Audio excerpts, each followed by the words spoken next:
El título de la enseñanza es: para una enfermedad terminal, un médico excepcional.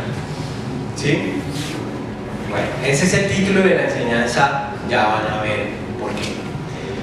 Pero la columna vertebral de la enseñanza es el Evangelio de Juan, capítulo 5, versos del 1 al 9. Y trato de recordar siempre que cuando estudiamos el Evangelio de Juan, debemos, o cualquier libro de la Biblia, es primordial, es muy importante tener en cuenta cuál fue el propósito por el cual se escribió el libro. Y enfocar todos y cada uno de los aspectos del libro a ese propósito central, ¿sí? Normas de la hermenéutica básica, ¿sí? Y en el caso del Evangelio de Juan y en la mayoría de los textos de la Biblia es muy claro el propósito por el cual se escribió el libro. Está allí en Juan, capítulo 20, versos 30 y 31, donde dice: por cierto, Jesús hizo muchas otras señales en presencia de sus discípulos, las cuales no están escritas en este libro. Pero estas cosas han sido escritas para que creáis que Jesús es el Cristo, el Hijo de Dios, y para que, creyendo, tengáis vida en su nombre. Ok, este es el propósito por el cual se escribió el Evangelio de Juan. Ahí lo describe el mismo libro, pues de manera muy clara. El propósito es leer acerca de un montón de señales, de acontecimientos que muestran, ¿qué muestran? Que Jesús es el Mesías prometido, ¿sí? Que es el Hijo de Dios. Y al creer en esas señales, en esos acontecimientos que aquí se describen, entonces vamos a tener vida, es decir, comunión eterna con Dios. Ese es el propósito para el cual se escribió el Evangelio de Juan. Ok, teniendo eso muy presente, vamos a leer acerca de una de esas señales que apuntan, vuelvo y repito, a que Jesús es el Mesías. Como les dije, está allí en Juan capítulo 5, versos del 1 al 9. ¿Todos tienen Biblia? ¿Todos tienen Biblia? El que no tenga Biblia, levante la mano, que aquí le facilitamos una. Parece que todos tienen. ¿Listo? Entonces, leamos bien concentraditos, porque la enseñanza, por supuesto, está toda acá, versículos paralelos y demás, pues se mencionarán y saldrán en su mayoría en la pantalla. Entonces, dice así la palabra de Dios. Después de estas cosas, había una fiesta de los judíos, y subió Jesús a Jerusalén. Y hay en Jerusalén, cerca de la puerta de las ovejas, un estanque, llamado en hebreo Betesda, el cual tiene 5 pórticos. En estos yacía una multitud de enfermos, ciegos, cojos y paralíticos, que esperaban el movimiento del agua, porque un ángel descendía de tiempo en tiempo al estanque y agitaba el agua. Y el que primero descendía al estanque después del movimiento del agua quedaba sano de cualquier enfermedad que tuviese. Y había allí un hombre que hacía 38 años que estaba enfermo. Cuando Jesús lo vio acostado y supo que llevaba ya mucho tiempo así, le dijo: ¿quieres ser sano? Señor, le respondió el enfermo, no tengo quien me meta en el estanque cuando se agita el agua, y entre tanto que yo voy, otro desciende antes que yo. Jesús le dijo: levántate, toma tu lecho y anda. Y al instante aquel hombre fue sanado y tomó su lecho y anduvo. Y era día de reposo aquel día. ¿Listos? Bueno, oremos entonces por esta palabra. Bueno, Padre, en el nombre de Jesús, te queremos dar gracias por tu palabra.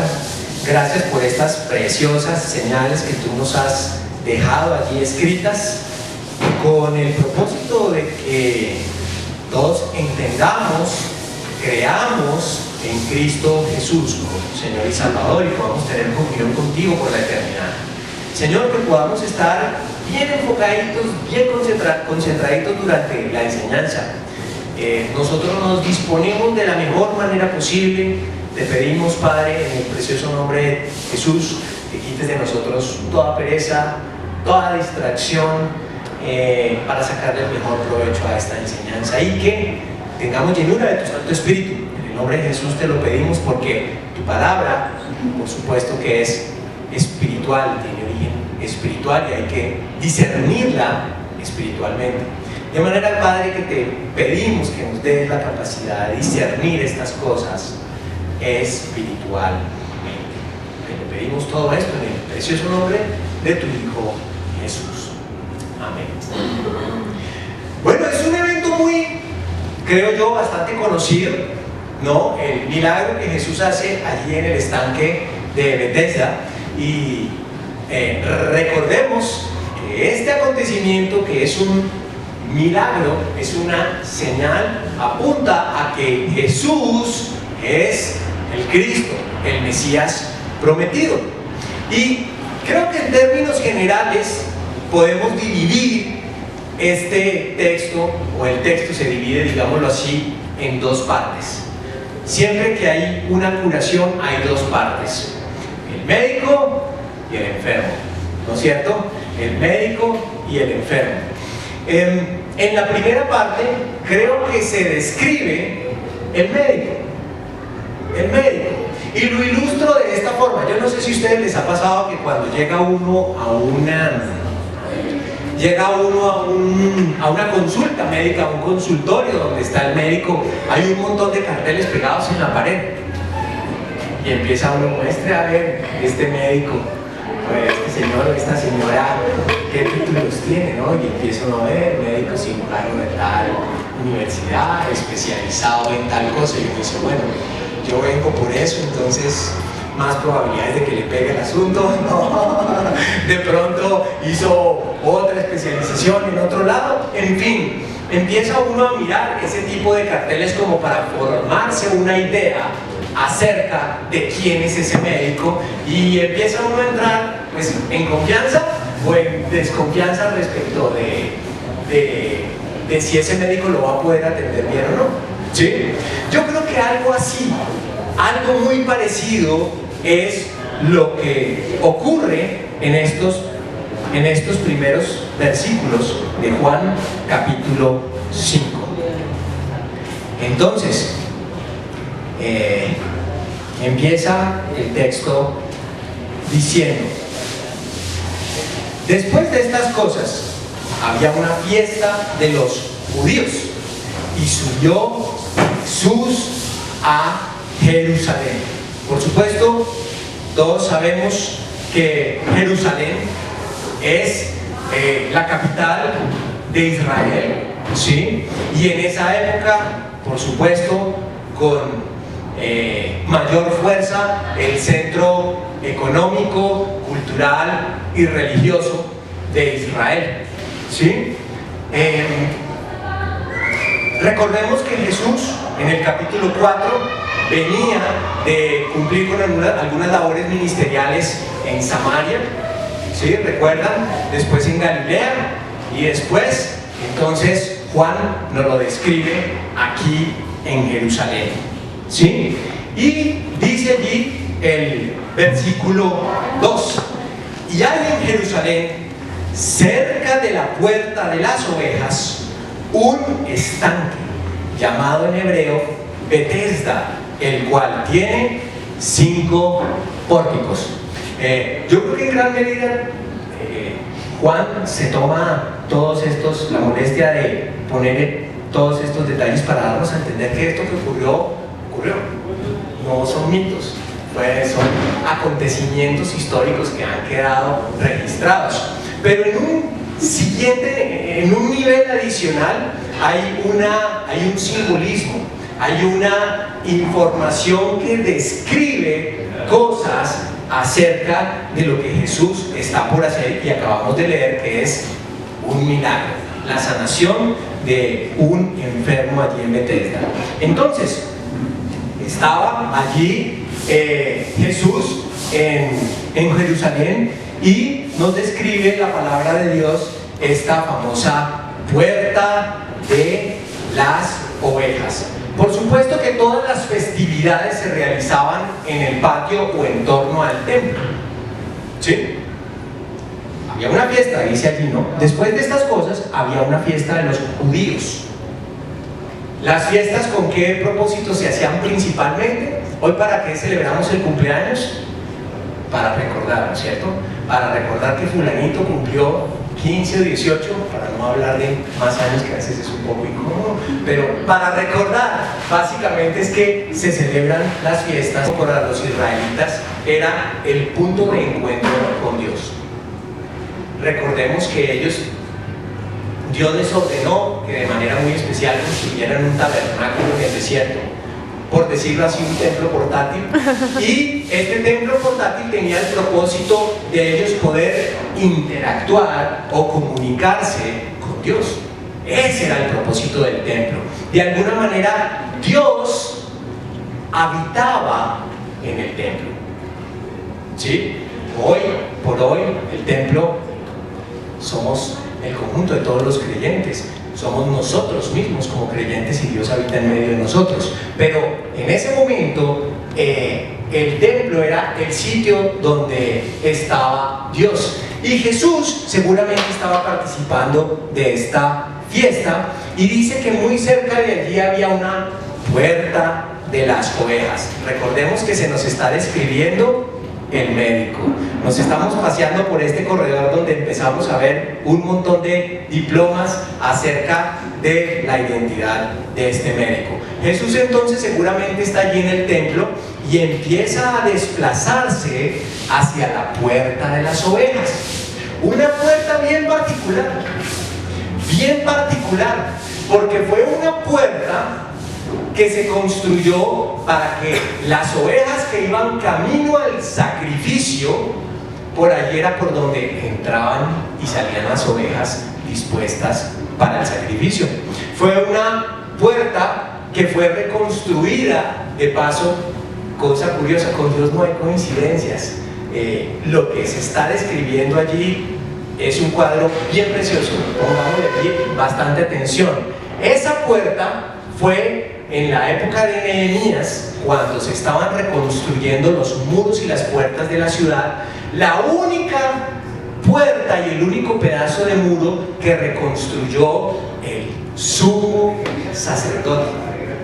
El sumo sacerdote reconstruyó esa puerta, que vuelvo y repito, era por donde entraban y salían las ovejas dispuestas para el sacrificio. En Nehemías 3:1 leemos: se levantó el sumo sacerdote Eliasib con sus hermanos los sacerdotes y edificaron la puerta de las ovejas. Ellos la dedicaron y colocaron sus puertas, dedicaron la muralla hasta la torre de la centena y hasta la torre de Hananeel. Entonces imaginémonos nosotros a Jesús como sumo sacerdote, como gran sumo sacerdote, bajando desde el templo y pasando por la puerta de las ovejas como una oveja, por supuesto, allí que se destinaba para el sacrificio, hacia un estanque que en hebreo se llamaba Betesda, el cual, otra coincidencia, tenía 5 pórticos. Tenía 5 pórticos esta puerta, estanque. Ok, ¿de qué nos habla a nosotros el número 5? Voy a explicar un poquito los simbolismos para sacarle el mejor provecho a la ilustración. El número 5 en la Biblia nos habla de gracia, de algo de más que se da no por obligación, sino como un regalo que la persona quiso dar. Hay muchos ejemplos en la Biblia, uno de ellos allí en Génesis 43-34, donde está José comiendo con sus hermanos, cuando José estaba a cargo de todo el imperio de los egipcios, ¿sí? Y los hermanos, recuerdan, llegaron inicialmente sin reconocer a José. José los atendió, les ofreció comida, ¿sí? Ya después los reconocieron y esta es la escena que allí se describe. Sentó José a sus hermanos y les dio comida, pero no a todos les dio por igual. No a todos los hermanos les dio por igual. Dice, él tomó porciones de delante de sí para ellos e hizo que la porción de Benjamín fuese 5 veces mayor que la de los demás. También bebieron y se alegraron con él. Entonces, fijémonos cómo allí el 5 es un símbolo de aquello que alguien, Dios o una persona, da de más a otra persona simplemente porque quiso, ¿sí? Es un símbolo de la gracia. Entonces, imaginémonos ese cuadro, ¿sí? Del sumo sacerdote que baja del templo, pasa por la puerta de las ovejas como una oveja de sacrificio y está dispuesto allí a dar por gracia algo. Creo que ese es el cuadro que se está dibujando de manera introductoria allí en estos 2 primeros versículos. Están dibujando y estamos leyendo nosotros los diplomas que están colocados en la pared del médico que, como leímos más adelante, va a ser el milagro. Es Dios mismo que como sumo sacerdote va a ser la oveja de sacrificio, ¿sí? Por supuesto, como sabemos más adelante, para perdón de pecados, y que tiene el poder de hacer un milagro que vamos a describir más adelante y que le va a permitir a la persona ser sana para cumplir con un propósito específico.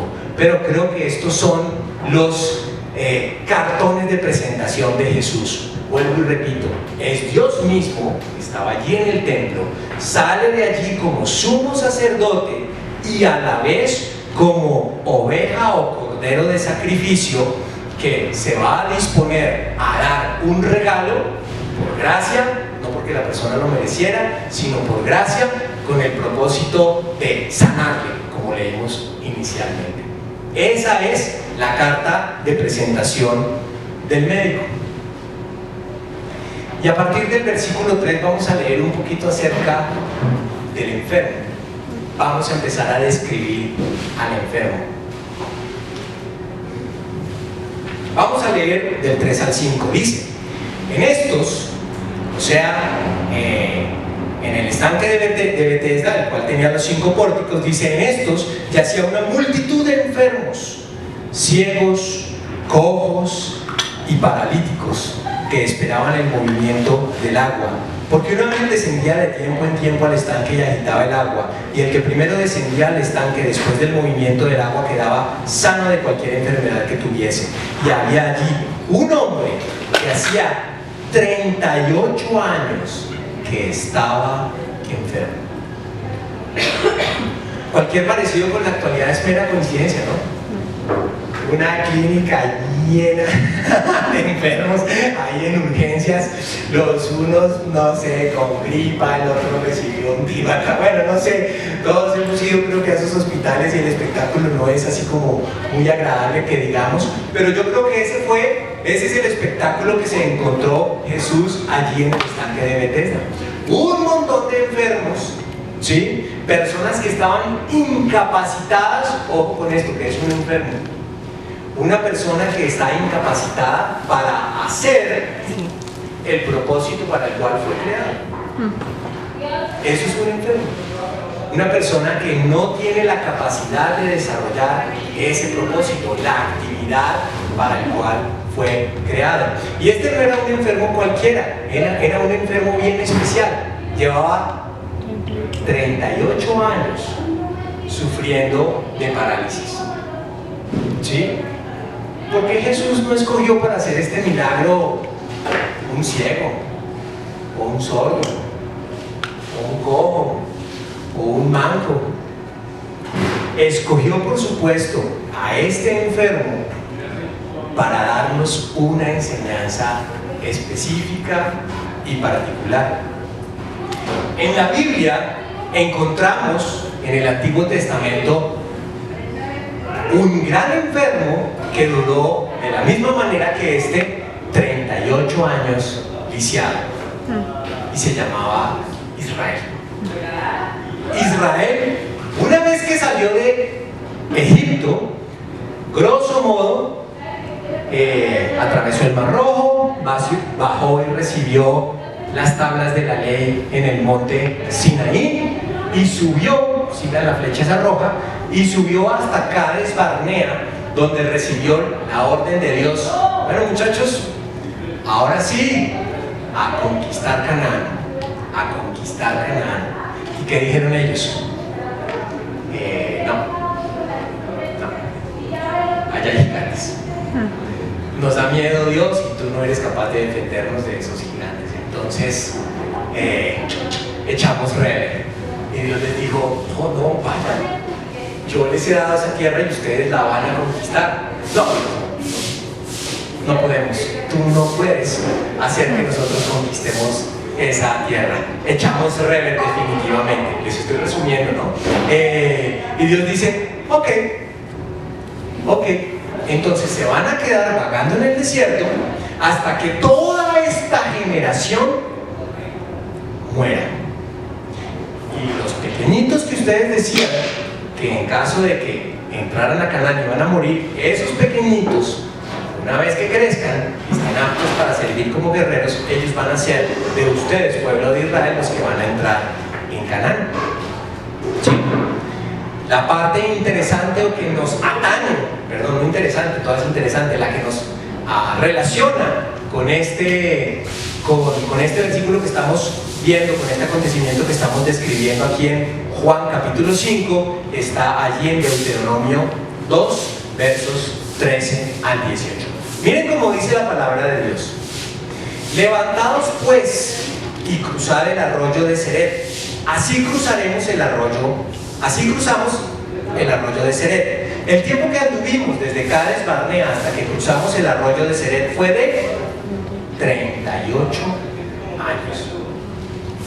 Hasta que se acabó toda la generación de hombres de guerra de en medio del campamento, como Jehová les había jurado. La mano de Jehová también estuvo contra ellos para destruirlos de en medio del campamento hasta acabarlos.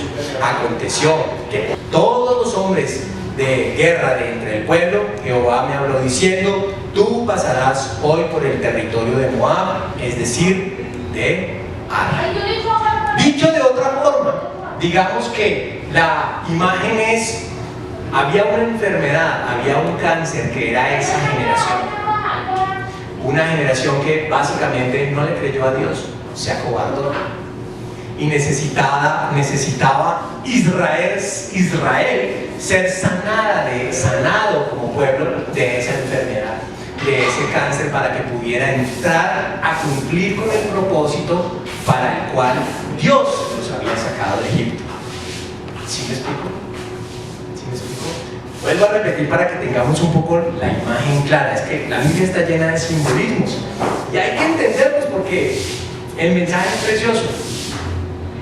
El pueblo de Israel fue sacado de la esclavitud de los egipcios con un propósito, que conquistaran Canaán.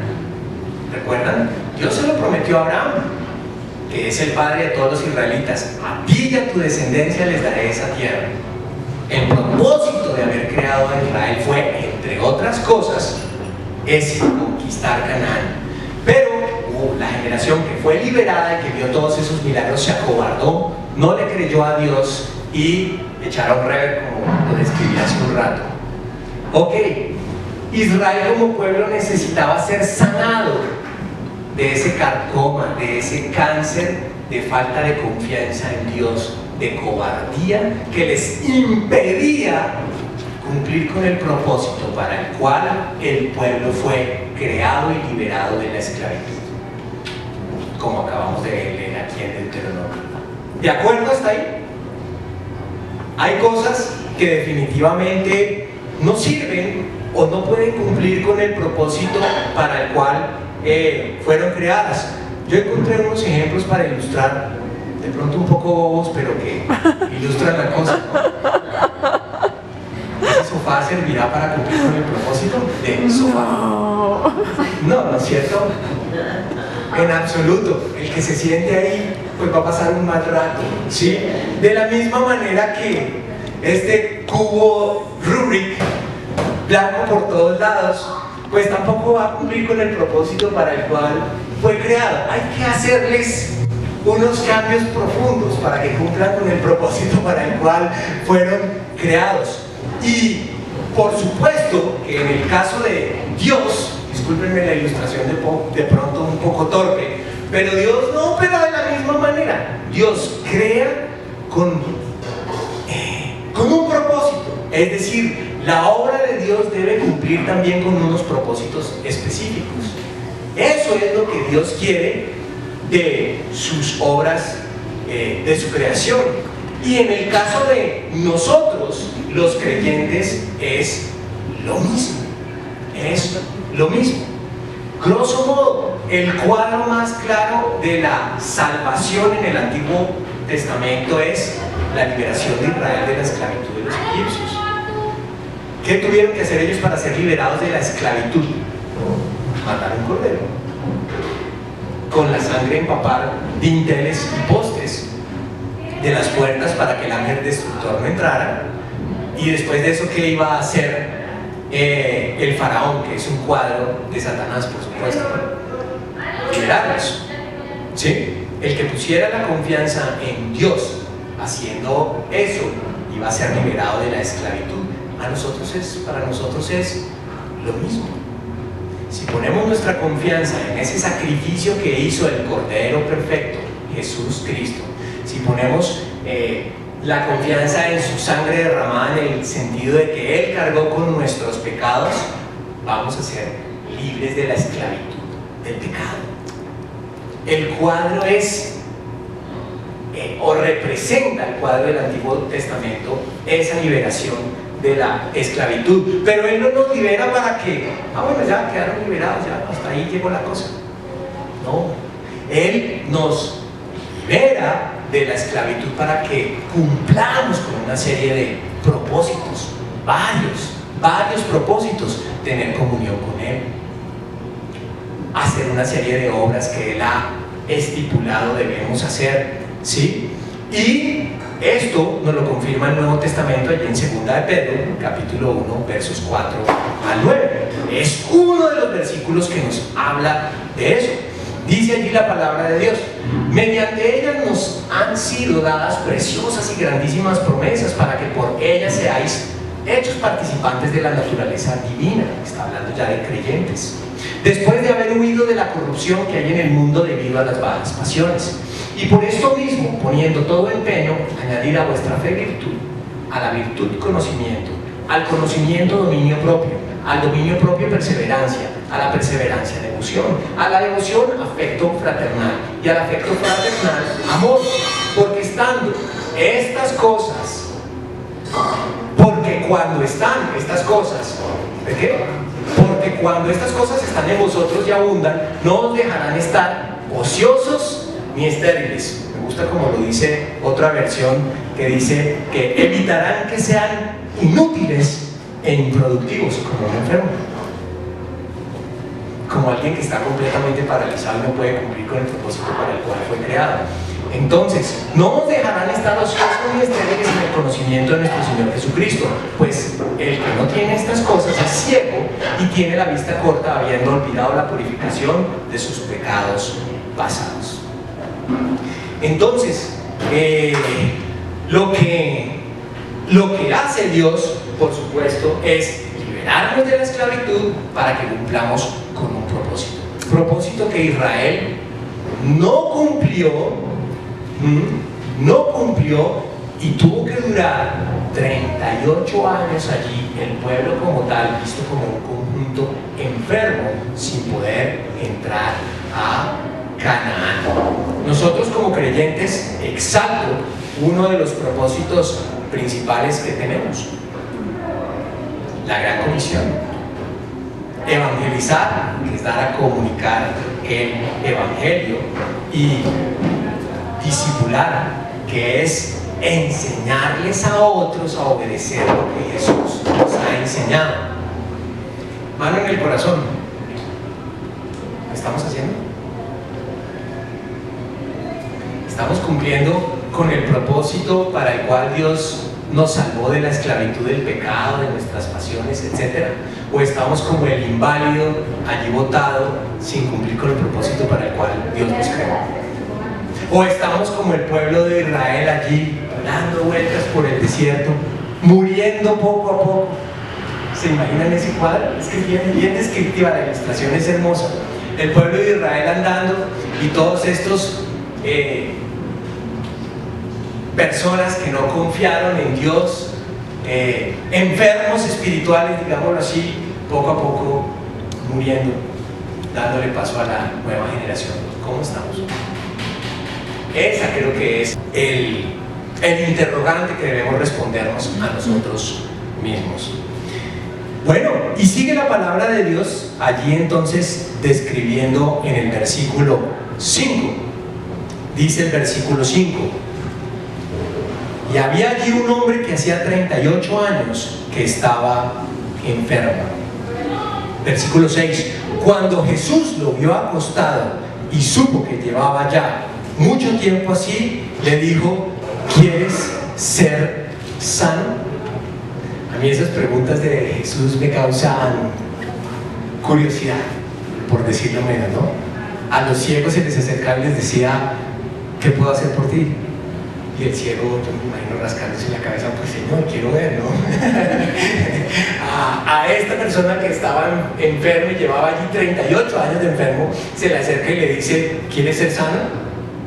Pues lógico que sí, ¿no es cierto? Diría uno. Yo creo que el cuadro era muy parecido a esto, como se lo describí en un momento dado. Un médico paseándose por una sala llena de enfermos, pero Jesús por supuesto que escoge uno y le hace la pregunta con un propósito bien especial, y es mostrar todo esto que estamos escudriñando poco a poco en la palabra.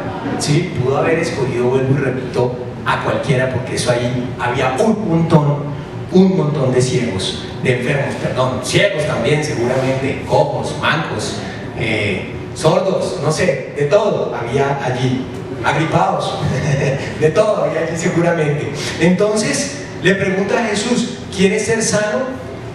Y miren la respuesta del tipo, porque creo que es de gran enseñanza para nosotros. Señor, le respondió el enfermo, estoy en el versículo 7. Señor, le respondió el enfermo, no tengo quien me meta en el estanque. No tengo quien me meta en el estanque cuando se agita el agua, y entre tanto que yo voy, otro desciende antes que yo. Miren el montón de argumentos que hay allí. El primero es: no tengo a nadie, no tengo a alguien que me meta en el estanque. Básicamente él estaba confiando en que otro lo iba a ayudar para poder ser sano y cumplir con el propósito para el cual fue creado. ¿Sí ven? No estaba buscando la ayuda de Dios. Estaba poniendo su esperanza inicialmente en otra persona. Y miren lo que dice la Biblia de eso en Jeremías 17:5. Así ha dicho Jehová: maldito el hombre que confía en el hombre, que se apoya en lo humano y cuyo corazón se aparta de Jehová.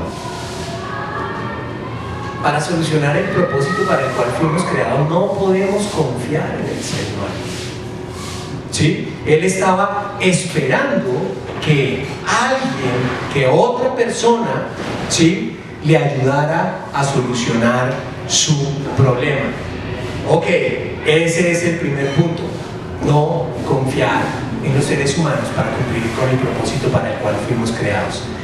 En segundo lugar, fíjense que el amuleto era el estanque. Él quería que alguien lo llevara al estanque y lo metiera allí para ser sanado. Y vuelvo y repito, cumplir con el propósito para el cual fue creado.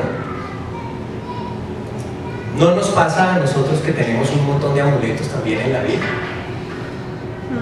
No sé, así fuimos creados con esas falsas creencias, ¿sí? Tenemos a veces, o he visto allí, los famosos pata de conejo, he visto también los famosos tréboles de 4 hojas, a veces también, pero a veces es, no sé, cualquier otra cosa diferente de Dios en la cual colocamos nuestra confianza para cumplir con el propósito para el cual fuimos creados. Y hoy en día creo que el principal amuleto es no la casa, ¿no? Sino lo que está debajo de la casita. El dinero. El dinero, el billete, creo que es el amuleto más grande de la sociedad contemporánea. Señor, si tú me permites que yo me gane el baloto, te voy a servir, pero todos los días, a toda hora y sin pereza alguna. Pero necesito primero el baloto. ¿Sí o no? Primero, para servirte, voy a estudiar en el colegio, después en la universidad. Hoy en día toca hacer una especialización, un doctorado, y cuando me esté ganando unos 10, 12 millones de pesos diarios a valor presente neto, entonces te voy a servir. El dinero se convierte en un amuleto para cumplir con el propósito para el cual fuimos creados, y es lo que este señor está diciendo allí. ¿Sí? La disculpa de él fue, primero, que no tenía alguien que lo ayudara, y segundo, pues que no, esa forma de ayudarlo era meterlo en ese estanque. Tenía puesta su confianza en el hombre, y en segundo lugar en ese estanque, que era el sitio donde él iba a poder ser sanado. ¿Sí? Bueno, la Biblia por supuesto que nos habla algo completamente opuesto acerca del dinero. Varios ejemplos hay, solo traigo unos pocos a colación. Proverbios 11:4 dice: las riquezas no aprovecharán en el día de la ira, pero la justicia librará de la muerte. Ese es uno de los tantos ejemplos del Antiguo Testamento. Y en el Nuevo Testamento, primera carta de Pablo a Timoteo, capítulo 6, verso 10, dice: porque el amor al dinero es raíz de todos los males, el cual, codiciando algunos, fueron descarriados de la fe y se traspasaron a sí mismos con muchos dolores. Como el tipo este que estaba allá enfermo, confiando en que si no se metía al estanque no iba a poder ser sano. Llevaba ya 38 años sufriendo. ¿Sí? No estoy diciendo acá que el dinero sea malo en sí mismo. El problema está, de la misma manera que hizo este señor, en poner nuestra confianza en el dinero para poder ser sanos, para poder cumplir con el propósito para el cual fuimos creados. ¿Sí? ¿Correcto? Ok. Una tercera cosa. ¿Recuerdan que la narración describe que debía meterse la persona en el preciso momento en que un ángel agitaba el agüita? Si no era en ese preciso momento, no servía la cosa. Es decir, de alguna manera la persona estaba confiando en lo que hoy en día llamamos azar. Azar. Por supuesto que esos niveles de confianza en el azar son muy variados, ¿no? Hay algunos que colocan su vida en un casino, o su confianza en los buenos resultados que pueden obtener de jugar su dinero en un casino. ¿Sí? Y los hay este tipo de personas, pero lo que la Biblia nos dice es algo completamente diferente al respecto. La Biblia dice básicamente que, me uno un poco aquí a las palabras de Albert Einstein, donde dice: el azar no existe, Dios no juega a los dados. Es decir, la Biblia nos dice una y otra vez que Dios está pendiente de nosotros, que más bien hay una serie de normas y de leyes que Él ha creado a través de las cuales el universo funciona, y si nosotros actuamos de una u otra forma, como seres morales y responsables, tenemos que asumir las consecuencias de nuestros actos. Pero no es la vida azarosa que algunos creen. No, es que no me pude graduar de la universidad porque es que estaba en el lugar equivocado, con el grupo de compañeros que tomaba trago todos los jueves, viernes, sábado y domingos. O sea, estaba en el lugar equivocado con el grupo equivocado. No funciona así. No es que estabas azarosamente con el grupo equivocado, sino que tomaste la decisión de meterte con quien no te convenía y no pudiste graduarte de la universidad. ¿Me explico lo que estoy diciendo? Más o menos es eso lo que nos está describiendo la Biblia, y Dios, por supuesto, que nos lo dice de manera muy clara en muchos versículos. Este me encanta, Isaías 46 del 8 al 11, donde dice: acordaos de esto y tened valor, volved en vosotros, oh transgresores, acordaos de las cosas del pasado que son desde la antigüedad, porque yo soy Dios y no hay otro. Yo soy Dios y no hay nadie semejante a mí. Yo anuncio lo por venir desde el principio y desde la antigüedad lo que aún no ha sido hecho. Digo, mi plan se realizará y haré todo lo que quiero. Yo llamo desde el oriente al ave de rapiña y de tierra lejana al hombre que llevará a cabo mi plan. Yo hablé y yo haré que suceda, lo he planeado y también lo haré. Yo no sé si hayan oído el término teológico de que Dios es el Señor de la historia. Probablemente lo han oído. A eso se refiere, o eso es lo que describen precisamente estos versículos. Por un lado, Dios nos asegura que Él tiene planes que se van a cumplir, como por ejemplo el advenimiento del Mesías, de cierta forma específica, y además que si nosotros pecamos, van a haber consecuencias. Si hacemos lo que Dios quiere, van a haber, por supuesto, una serie de bendiciones. Ok, tercera cosa entonces, que el tipo dio como disculpa y que muchas veces nosotros también sacamos como disculpa, ¿no? Otro argumento que da el tipo es, el enfermo, perdón, el señor que estaba allí, dice: y entre tanto que yo voy, otro desciende antes que yo. Es decir, el tipo creía que la norma que operaba en el mundo, fíjense todos estos falsos presupuestos que nosotros tenemos, estos falsos preceptos que nosotros tenemos, él creía que el mundo operaba con esta ley, que el pez grande se come al chico. Y a veces creemos que es así y hacemos de todo para ser el pez grande, sin importar a qué costo o de qué forma lo consigamos, porque queremos ser el pez grande, queremos comernos al pez chico. Y Dios dice: no, así no funciona el mundo que yo he creado. Esas no son las normas de juego que yo establecí. La norma que yo establecí no es que el pez grande se come al chico, sino, dicho muy entre comillas, el que confía en mí es el pez grande que se come al chico, que es el que no confía en mí, por decirlo de esa forma. El quid del asunto está en creerle a Dios y en confiar en sus promesas y vivir, por supuesto, conforme a ellas. Y lo dice Dios por todos lados en la Biblia, solo unos pocos versículos. Salmo 20 del 7 al 9. Estos confían en carros.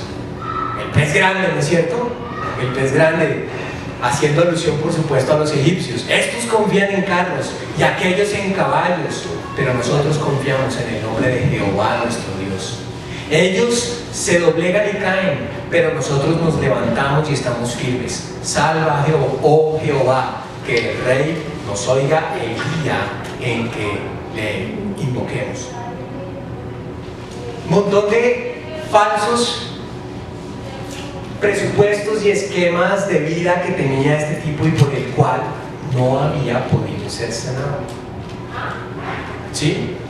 Y lo que dice Dios precisamente es todo lo contrario. Pongan su fe en mí. Miremos ya para terminar entonces el versículo 8 y 9. después de escuchar Jesús todos esos argumentos, miren cómo se lo dice Jesús, muy sencillo, el asunto era más sencillo de lo que él se imaginaba. Jesús le dijo: levántate, toma tu lecho y anda. Es bastante profundo, pero simple. Y adivinen qué pasó. Y al instante aquel hombre fue sanado y tomó su lecho y anduvo. ¿Sí? Como información adicional ahí se nos dice, era día de reposo aquel día. No vamos a tocar y profundizar en ese tema, que ya sería producto de otra enseñanza. Pero lo que está pidiendo Dios constante y frecuentemente es: confíen en mí. No pongan su confianza para cumplir con el propósito para el cual fueron creados, ni en los hombres, ni en los amuletos, ¿sí? ¿Qué más dijimos? Ni en esa serie de normas cerradas que pensamos que el pez grande se come al chico, como lo describí. Fue después la ilustración que encontré para describir esta situación, sino en Dios. Deuteronomio 31:23 lo dice así: entonces Dios comisionó a Josué, hijo de Nun, diciendo: esfuérzate y sé valiente, porque tú introducirás a los hijos de Israel en la tierra que les juré, y yo estaré contigo. No le está diciendo a Josué: fresco, hermano, relájese, acuéstese a dormir, que yo lo voy a meter en la tierra que le prometí. No opera tampoco así Dios.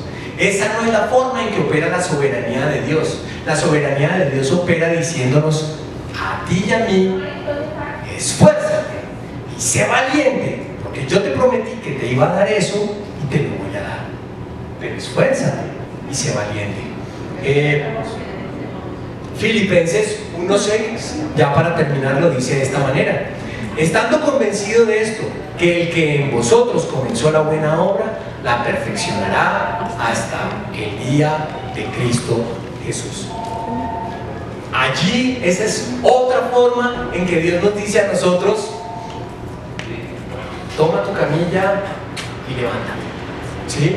Porque yo te prometo que voy a terminar la obra que hay en ti. En este caso específico, nuestro carácter va a ser conformado al de Cristo Jesús.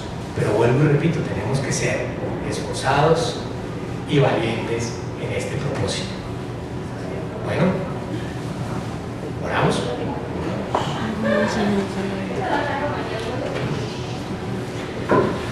Bueno, Padre, en el nombre de Jesús te damos gracias por tu palabra. Te damos gracias porque tú aquí en el Evangelio de Juan hoy nos has mostrado que para cumplir con el propósito para el cual hemos sido creados, el único camino es colocar nuestra confianza en el médico por excelencia, que es Jesús, el Mesías prometido. Antes de conocerte, antes de que entregáramos nuestras vidas a ti, éramos unos válidos y enfermos que no podíamos hacer lo que a ti te agrada. Pero en ti, Señor Jesús, es decir, habiendo reconocido que tú eres Dios hecho hombre, que has muerto en una cruz por el perdón de nuestros pecados, que has resucitado y que volverás, Señor, tenemos la capacidad de agradarte y de cumplir con lo que tú pides de nosotros. Pides que seamos esforzados y valientes, que pongamos de nuestra parte, y tú nos entregarás todas esas promesas y bendiciones que están descritas en tu palabra. De manera, Señor, que gracias, y te pedimos en el nombre de Jesús que nos fortalezcas, que si hay alguien aquí que aún no ha reconocido a Jesús como Señor y Salvador, estés tocando su corazón para mostrarle esta gran verdad, y así poder tener el gozo de, en términos simbólicos, poderse levantar y caminar y gozarse en ti y alabarte y cumplir con el propósito para el cual todos y cada uno de nosotros hemos sido creados. Gracias, Padre, en el nombre de Jesús, y ponemos en tus manos el resto de tarde. Amén.